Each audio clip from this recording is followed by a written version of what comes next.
Drepturile omului lipsesc cu desăvârșire în închisorile din regiunea transnistreană, iar deținuții sunt supuși riscului de a se îmbolnăvi cu tuberculoză sau cu HIV-SIDA.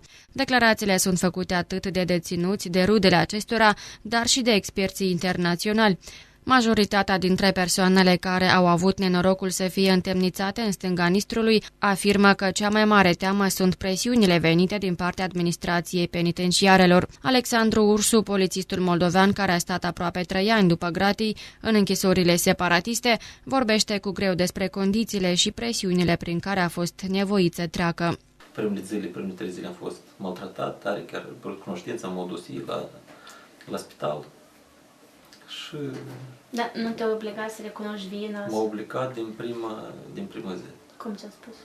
Mi-au spus că să-mi recunosc vina, că în caz contrar nu mă mai vedea nimeni. Vitalie Ieriomenko, un om de afaceri din Slobozia, care și acum se află după gratii, a fost la un pas de moarte pentru a recunoaște unele fapte pe care nici nu le-a comis, afirmă părinții acestuia. Mi s-a spus că el a fost dus la marginea unei păduri, l-a impus pe o groapă și pe urmă a început să împuște la picioarele lui.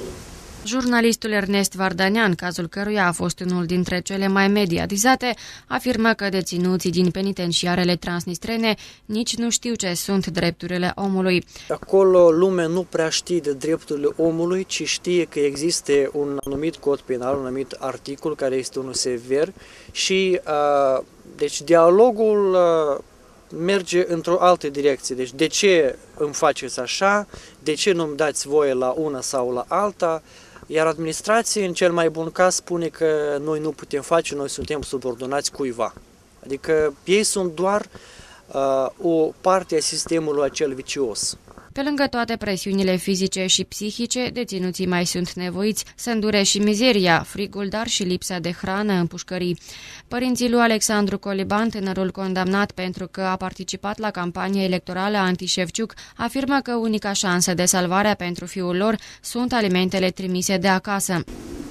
Больше 300 человек, там ему 8 туалетов. Ну, я спросила, вода там ужасная, я сама эту воду, она очень с таким запахом неприятным, и они ее не могут. Говорит, один раз в день он ест, дают там баланда, или как она называется. Он говорит, ну, совершенно без жиров, ну, ее невозможно, если из дома ничего нет, чтобы ее приправить, то ее невозможно есть, говорит, ему плохо. Ilie Kazak, deținutul politic care a fost grațiat de către așa zisa conducere de la Tiraspol, afirmă că celulele sunt arhipline, iar de condiții igienice nici nu poate fi vorba. Suportabile din cauza că reparații nu era în celulă, apa se dădea, mai ales vara, se dădea o dată, în zi dădeau câte 2 litri. 6 persoane, în timp ce sunt doar 4 paturi. La 2 metri pe 3. Și în cazul ăsta cum dorm? Cum dorm? Pe rând. Mâncam ceea ce ne trimiteau nouă rudele, adică coletele. Mâncarea care se dădea din penitenciar, nu mâncam fiindcă era insuportabil și la gust și la aspect. Vardanean afirmă că asistența medicală în penitenciară este un adevărat lux, deținuții fiind lipsiți de medicamente și consultații. Aceste medicamente nu ajung la închisorile, întrucât șeful Serviciului Medical al Ministerului Justiției, care controlează sistemul penitenciar, și-a deschis 4 farmacii, sau chiar mai multe, în regiunea transnistreană și chiar nu ascunde acest fapt. Și când deținuții îi plâng la subiectul respectiv, el le răspund foarte liniștit că băieți, eu am câteva farmacii, voi trebuie să vă dați seama că eu am business și medicamentele trebuie vândute și așa mai departe. Expertul ONU pentru drepturile omului, Thomas Hammerberg, afirmă că o altă problemă gravă este faptul că oamenii sunt arestați până li se dovedește vinovăția, lucru interzis în Occident. I've already said publicly that there are problems within the system when it comes to those on remand. I think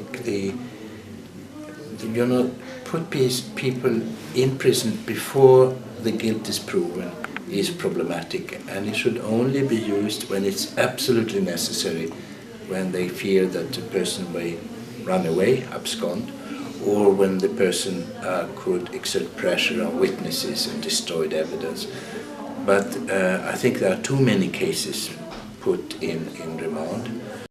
Juriștii de la Promolex afirmă că absolut toate locurile de detenție din regiunea separatistă sunt ilegale. În opinia Asociației Promolex, aceste instituții de detenție din regiunea transnistreană, deoarece ele nu fac parte din sistemul penitenciar al Republicii Moldova, constituie altceva decât locuri private de detenție. Și detenția în aceste locuri este o detenție arbitrară și ilegală. Aceștia mai afirmă că niciodată nu li s-a permis accesul în penitenciare, administrația instituțiilor invocând diverse motive. Avem câteva răspunsuri că nu este permis și atât. Ba mai mult depinde și de siguranța acelui avocat care merge. Dacă este un dosar evident cu implicarea Chișinăului, deja siguranța și acelui avocat tot este pus în pericol. Cât despre legile aplicate deținuților, juriștii afirmă că sunt prea aspre. În primul rând, pedepsele sunt foarte aspre. Măsurile provizorii nu sunt aplicabile. De exemplu, nu prevede condamnarea pentru acte de tortură, ceea ce logic ar trebui să fie. Autoritățile de la Chișinău se declară neputincioase și susțin că responsabilitatea pentru situația și drepturile persoanelor aflate în instituțiile de detenție revine administrației transnistrene. Cu toate acestea, experții susțin că Republica Moldova ar trebui să-și folosească pârghiile pentru protejarea cetățenilor săi. Potrivit acestora, Procuratura Generală trebuie să desfășoare anchete efective în cazurile de deces, dar și pentru orice act de tortură, detenție arbitrare sau condamnare abuzivă. Deocamdată însă acestea rămân la nivel de recomandări. Potrivit unor date ale Departamentului Instituții Penitenciare din stânga Nistrului, în cele 3 închisori și spășesc pedepsa 2819 deținuți.